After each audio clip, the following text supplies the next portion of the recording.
y'all, finally back with some new Destiny content as we get closer and closer to the Witch Queen release date of February 22nd, 2022. There was a showcase this week going over what to expect when it releases, and today we'll be going over everything that was in the reveal stream, and let's get right into it, and I'll also have my thoughts toward the end. First off, like I said earlier, the Witch Queen expansion will be released on February 22nd.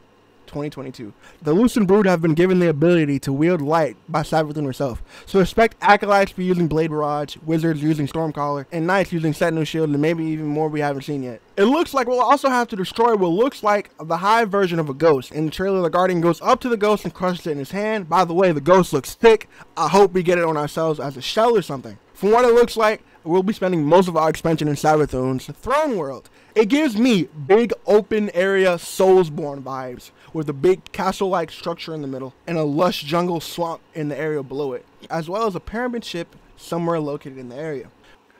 Now, most of the time, the best part of the expansion is the new loot that comes with it, and with this expansion comes new loot, like usual. More like brand new weapon type.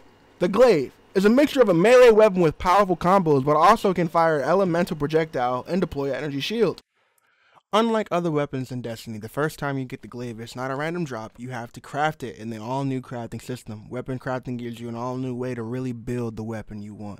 According to Bungie, this is a, quote, combat-focused crafting and progression system. That means the more you use the weapon, the more objectives you complete with them, the more you'll level them up, and the more powerful they will grow.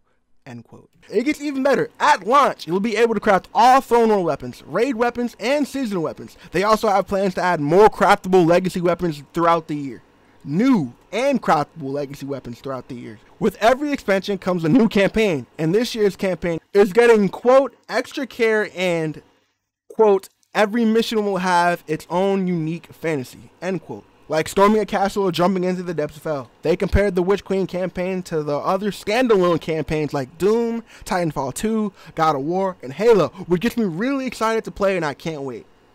In addition to the normal campaign, we're getting an added difficulty / mode called Legendary Mode, where the enemies are tougher and hit harder, respawns restricted more than normal. The difficulty will also scale by the number of players within your team. The new raid is coming with the expansion based in the swampy area of Savathûn's Throne World and inside the pyramid that's inside of it. A match-made 6-player activity is coming to the Throne World as well. They also named the next expansion after Lightfall called The Final Shape, which will be the end of the Light and Dark saga, started in Destiny 1. But this will not be the end of Destiny 2. We will still be getting content after that expansion, but there was no news on what's coming after, so we'll just have to wait. Also coming in the Witch Queen is the Light subclass updates. With this, Bungie is planning on giving the Light subclasses the Dark subclass treatment with aspects and fragments, starting with the Void and the other two coming within year 5. Now, before the Witch Queen, we are getting a Bungie 30th anniversary event that comes with a free 6-player activity with loot to grab on top of that.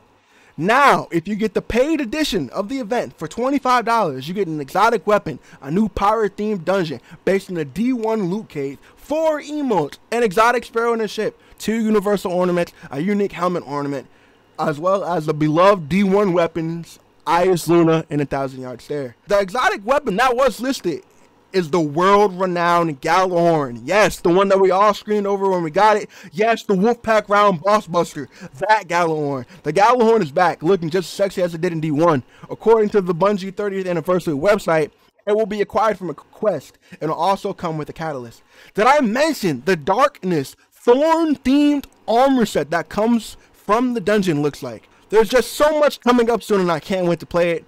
Now for thoughts. I really am happy we got to see a release date. This means we can finally mark our calendars, the days we got to take off work, and make sure our schedule is clear for February 22nd. On to the Lucent Brood. I am excited to see how the normal flow of combat changes now that our enemies can now use the damage we've been using against them for so long since Destiny originated. Like, imagine a Hive Knight popping a bubble and the other Hive Knights get inside and they get a damage boost. It would be terrifying. The possibilities are endless, and I can't wait to see what they do with it. The Throne World looks amazing, and the design team did awesome. It really does look like a Dark Souls game, and I can't wait the secrets the area holds. The Glaive gameplay made it look really fluid in its movements. A gun-sword hybrid with the ability to make shields just sounds awesome. Now imagine what it will be like in PvP. It's going to be really fun to use, but like not in a good way because, you know, Swords and PvP don't really do that well unless you're 3-picking, which is going to be gone next season. I can't wait to see what the exotic version of this weapon will look like later down the line, if or when we get them. The weapon crafting system sounds cool, being able to further mold your weapons to your liking. I'm not really well versed in the weapon crafting in any other game other than this one, just like the ones they told in the beginning of the trailer. But now we can more easily build our weaponry around our character builds. Regarding the legendary campaign, I'm interested, but it all depends if the reward is worth it. Because who's going to spend all that extra work doing the really hard campaign and the loot is not worth it? It doesn't have to be like end game material. Actually, it should be end game materials, depending on how many people you got. So really, what I'm really interested in is how they compare the campaign to other standalone AAA campaigns. A really big thing to look forward to. Actually, it's a really big thing to look forward to if they stick to the words. Because if this campaign is, I'm talking about Doom level, fire. Titanfall 2, exquisite. with every expansion comes the new raid. I can't wait to watch the day 1 raid race. Shout out to Math Class. You guys got screwed. 2402, rest in peace. 2 new 6-player activities. I can't say much more about it until we see more about them. It's also really cool of Bungie to show us the name of the expansion after Lightfall so we can start speculating what is happening. Put your tinfoil hats on. My thoughts are swarming to see what they're going to do to the light subclasses for the update. Because in the video, I'll show it here. You can see in the video, when they're talking about updating them, you can see a Void Hunter shatter diving and what looks to be an AoE poison effect around the hunter, and then they go invisible when it's over. Which just by itself has so many uses. I just can't wait to get into it. The 30th anniversary event was a very unexpected surprise to celebrate an awesome triumph. Armor and weapons themed around the past Bungie games, a new dungeon, and I can't forget the best part, the Gjallarhorn is coming back. Hopefully it's not game breaking anymore, but it's still good and on the higher DPS ladder like it was before the nerf. Still wondering what the Catalyst will do. Hopefully they don't just give us a regular Gjallarhorn and then add Wolfpack rounds to the Catalyst. That would kind of suck.